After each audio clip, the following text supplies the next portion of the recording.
welcome to World Today.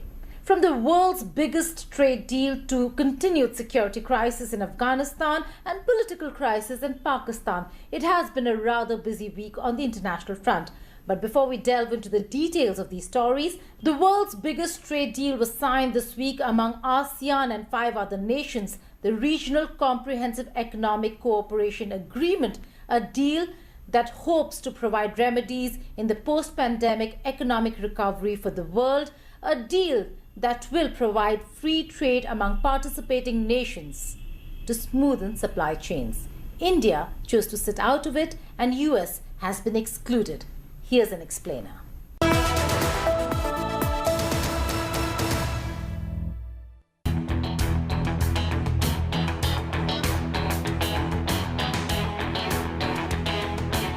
Regional Comprehensive Economic Partnership, or RCEP, once ratified by all 15 nations, the pact will formally come in force as early as second half of 2021. Tôi rất vui mừng rằng sau 8 năm làm việc đầy khó khăn, đến hôm nay chúng ta chính thức kết thúc hoàn toàn đàm phán hiệp định RCEP để có thể ký kết hiệp định nhân hội nghị ASEAN lần thứ 37 này. RCEP will deliver substantial new trade and investment opportunities within the participating countries, covering roughly 30% of the global GDP, amounting to $26.2 trillion and 30% of the world's population. It includes all 10 ASEAN countries and non-ASEAN countries like Australia, China, Japan, South Korea and New Zealand. Right now, our friendship and partnership matters more than ever as we face the challenges presented by COVID-19. New Zealand is committed to working with ASEAN to ensure fair and equitable access to safe vaccines, to keep markets open and supply chains resilient, to advance inclusive and sustainable economic recovery, and to uphold a rules-based international order.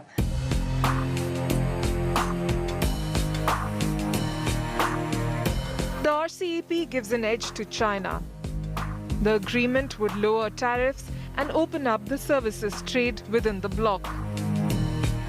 In the absence of US and India, it's now being looked at as Beijing-driven bloc and an alternative to the United States in the region.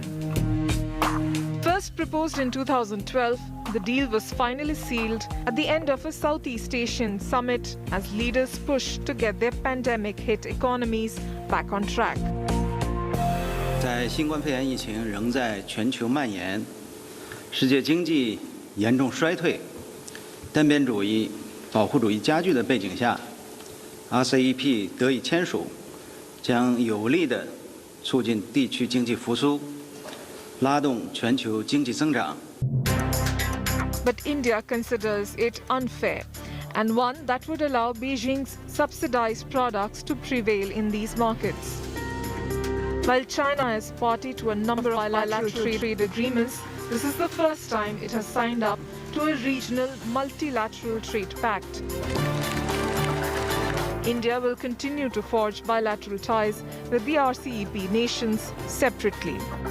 The trade volume between India and the 10 ASEAN nations at present stands at $86.9 billion. The ASEAN countries tried to push to get India on board. India was one of the original negotiating countries in RCEP. Once implemented, RCEP will now create the largest trade bloc in Asia and is expected to amount to $12.4 trillion in trade. More and more vaccine candidates have come out with better efficacy results, this after Pfizer and Sputnik V's claims last week. While this gives us hope, it also indicates the race by different countries to win over the COVID vaccine market. Meanwhile, Pfizer has applied for emergency authorization in the United States of America, and if that happens, limited number of Americans could get a vaccine within weeks. The global hunt for COVID vaccine is yielding results. 2 vaccine candidates have shown encouraging late-stage trial results. Moderna has claimed its vaccine was found to be 94.5% effective in a preliminary analysis, which is similar to Pfizer's vaccine with 90% efficacy. Moderna claims its vaccine can be stored at -20 degrees Celsius compared with Pfizer's -75 degrees. It's a really important milestone in the fight against the pandemic because it demonstrates that our vaccine, mRNA-1273, is able to prevent COVID-19 disease, including severe disease in people who've received it. It's really just a milestone, though. We have a lot of work ahead of us. Knowing the vaccine is going to be effective is great news, but we still need to complete the regulatory process. The results have raised hopes, but most countries would still be a long distance away from getting vaccine deliveries. The reason? The rich nations have booked a bulk of the promised doses already. India is pinning hopes on vaccine candidates under trial on its soil. Serum Institute of India is conducting phase 2 and 3 trials of the AstraZeneca Oxford University vaccine. Bharat Biotech has started phase 3 clinical trials of its vaccine candidate Covaxin. The first batch of Russia's Sputnik V vaccine is likely to reach Kanpur for phase 2 and phase 3 human clinical trials.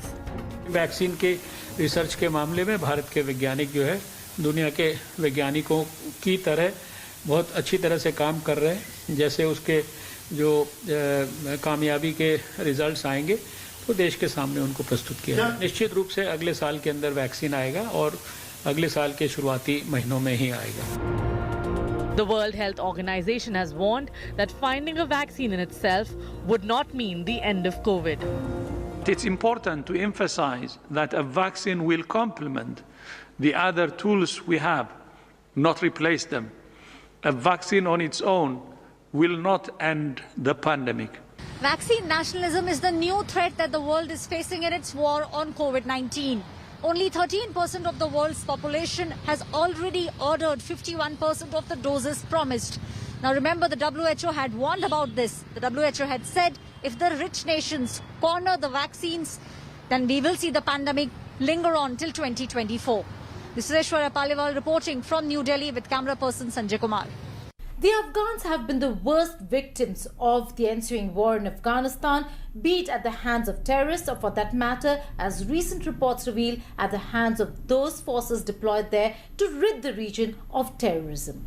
Even as the fate of Afghan peace process remains uncertain, the spate of attacks and targeted killings have increased in Afghanistan. And in the wake of a possibility of US troop withdrawal, it seems like the region is once again vulnerable and uncertainty deepens.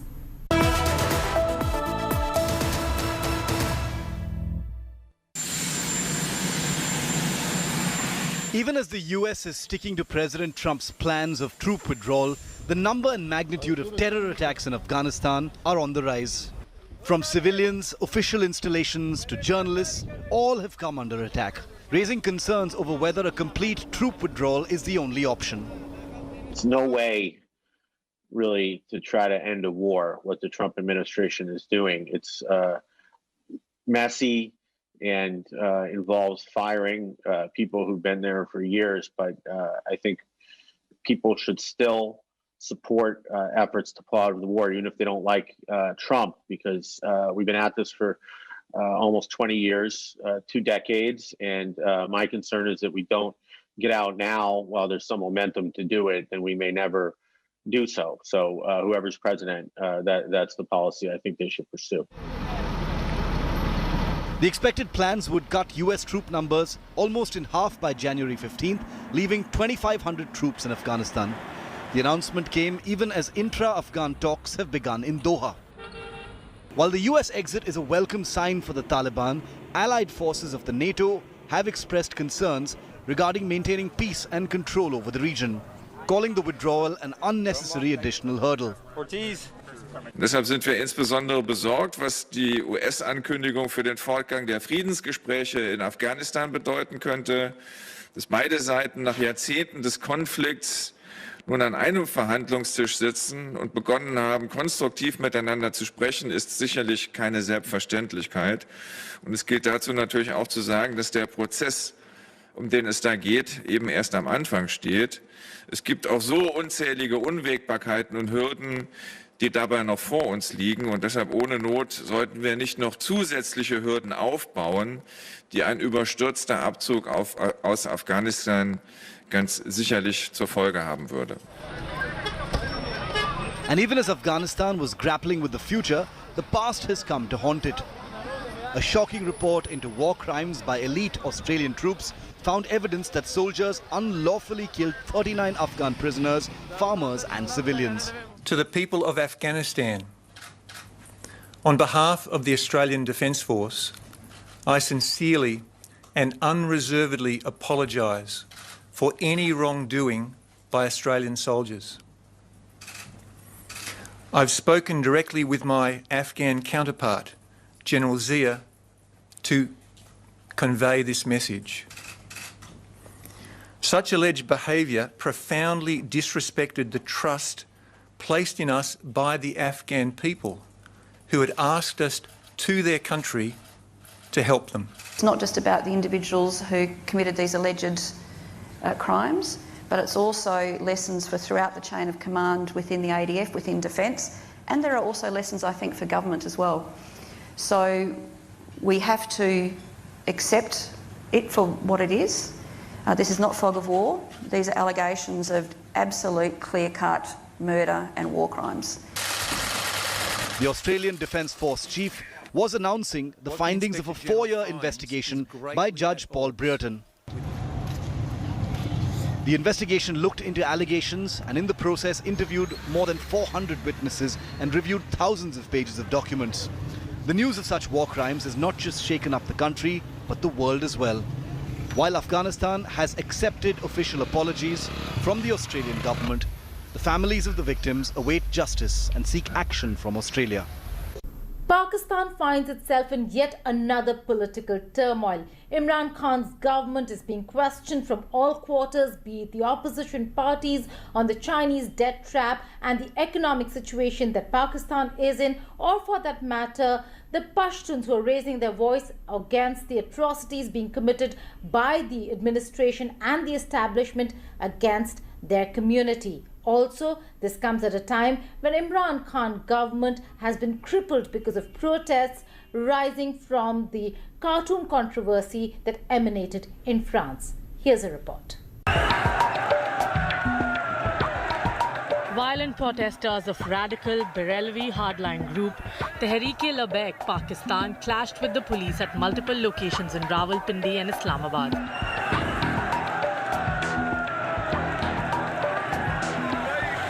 Police tried to seal every road leading to the capital's diplomatic enclave as the administration kowtowed to the Labbaik leadership once again. Rally कितने बजे निकलेगी? बंदे कितने होंगे? खत्म के तो आड़े प्यो दा मुल्क है।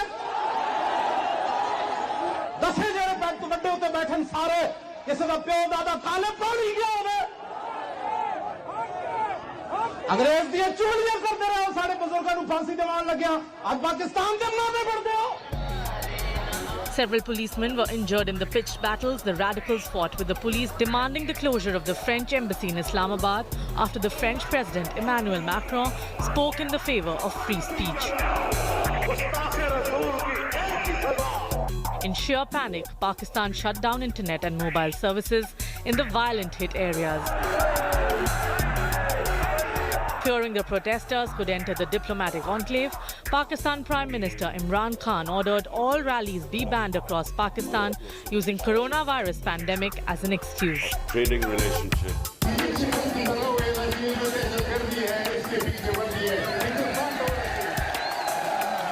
Imran Khan is facing a series of protests, including this massive rally in North Waziristan by the Pashtuns against the Pakistan Army, ISI, and the brutalities suffered by people in Balochistan and Khyber Pakhtunkhwa.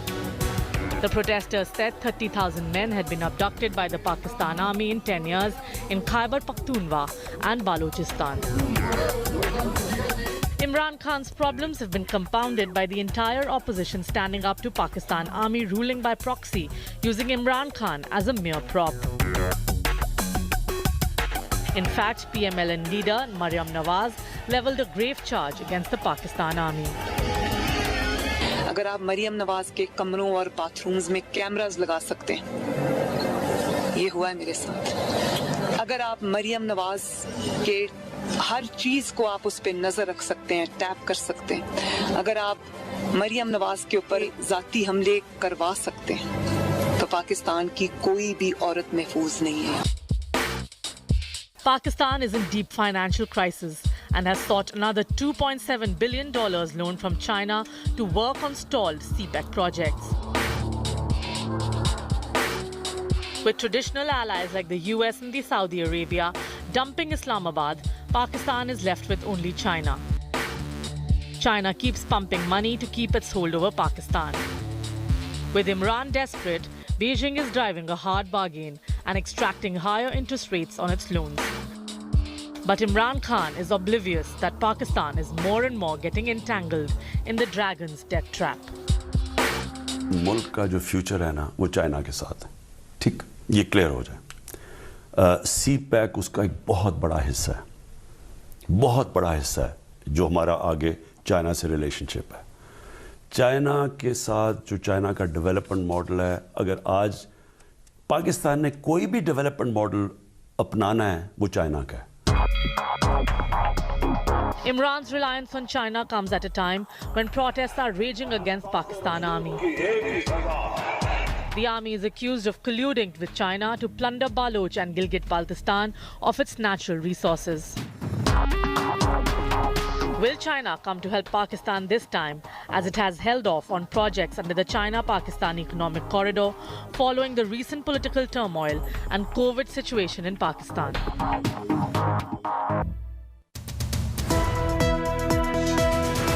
An Ethiopian government airstrike hit a university in rebellious northern region of Tigray, injuring several students and causing major damage.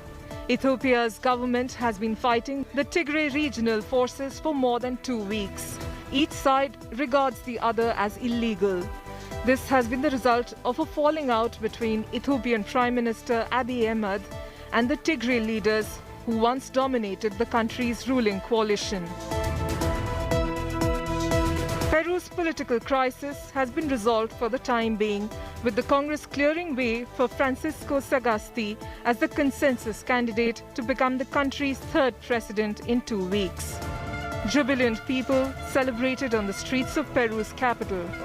He replaced Manuel Merino, who governed Peru for a week, marked by protests against his government. Merino took office after the previous prime minister was ousted by a vote in Congress under corruption allegations.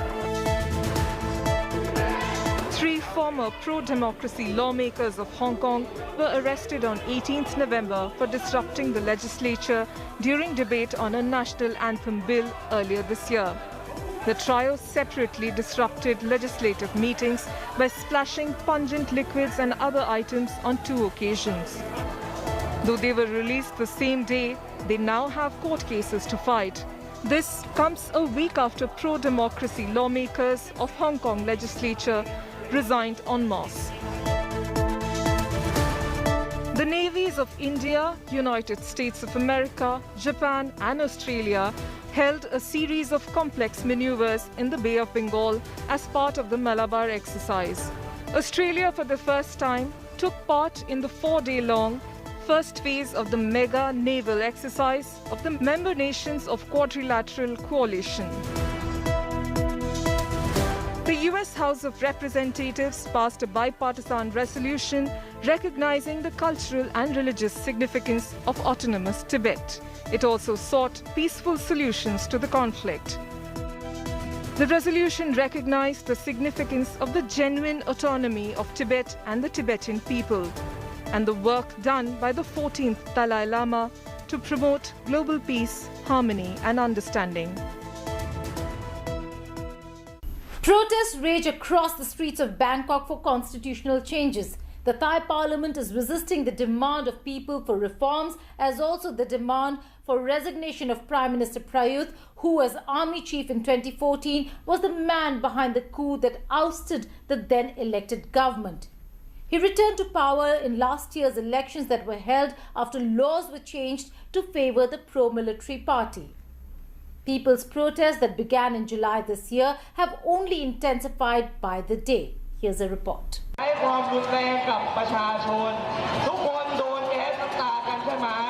People came out in thousands protesting in Thai capital, Bangkok, all through this week. The pro-democracy movement is seeking the resignation of Prime Minister Prayut Chan-o-cha.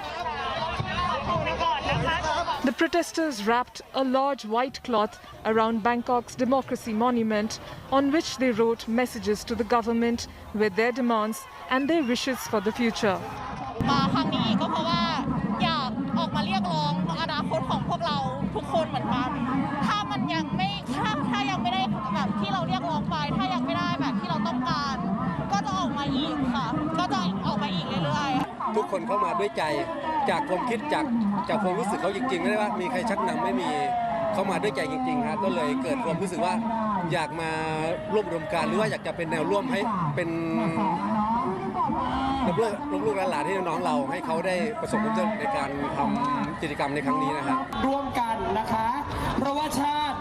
Nearly 20 pro-democracy groups together organized a series of rallies at Bangkok's Democracy Monument. They named these rallies the Mob Fest. While the protesters thronged the streets of Bangkok, Thai Parliament started to debate on the constitutional amendments. On 18th November, the Thai Parliament voted to move forward with two proposals on amending the constitution, but stopped short of backing a motion that included monarchical reform.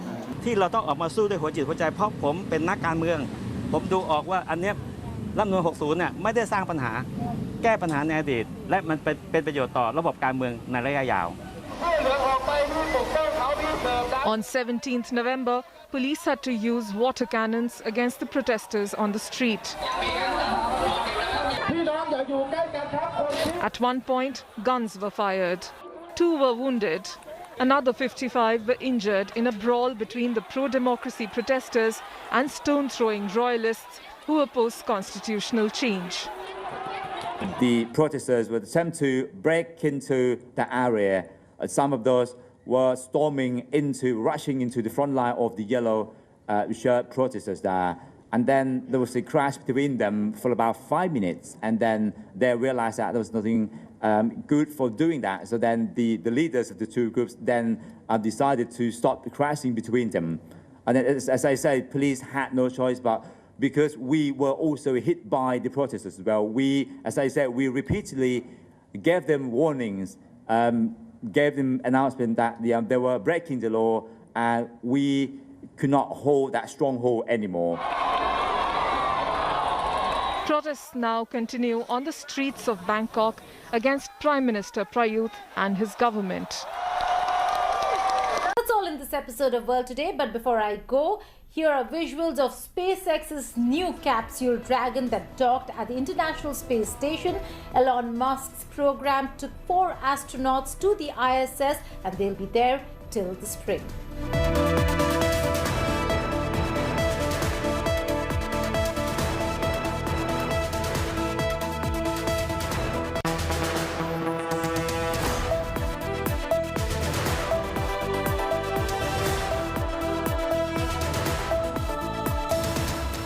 Hi everyone, Preeti Chaudhary here. Hope you like this video. For latest news and analysis, like and subscribe to the India Today YouTube channel. And don't forget to press the bell icon to stay updated. Thank you for watching.